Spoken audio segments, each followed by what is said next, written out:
I'm curious what right-wingers are going to do now that their main source of supposed corruption about the Bidens is found to be a lying Russian plant.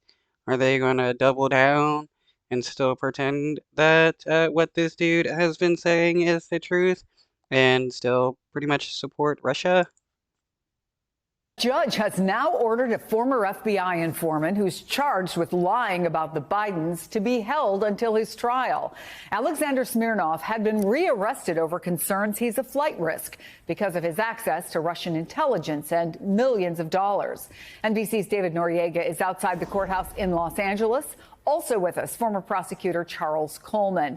I think since you were in court, David, attorneys for Smirnov came out and spoke. What did they have to say?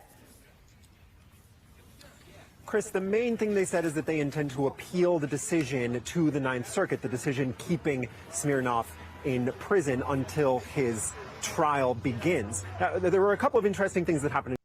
Nah, let him stay in jail until his trial.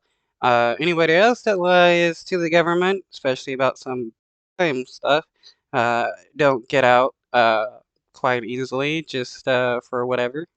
In court today. First of all, this is the first time that we've actually seen Smirnov, that the public has gotten a chance to see Smirnov. He's a 40-something man with a salt and pepper beard and close-cropped hair. The defense was arguing that he should be allowed to go free because he is a first-time nonviolent offender. They used Bernie Madoff as an example.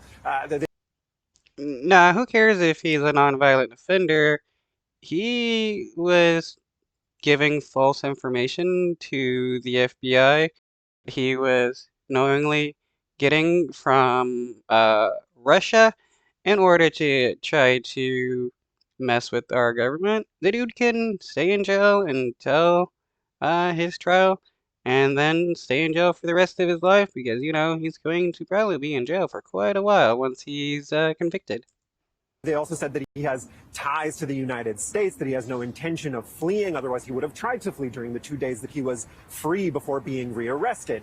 The judge wasn't amenable to these arguments. At one point, he said that there is, quote, nothing garden variety about this case, and almost sort of laughed off the idea that something as crude as an ankle bracelet could keep someone like Smirnov from fleeing the country. The prosecution.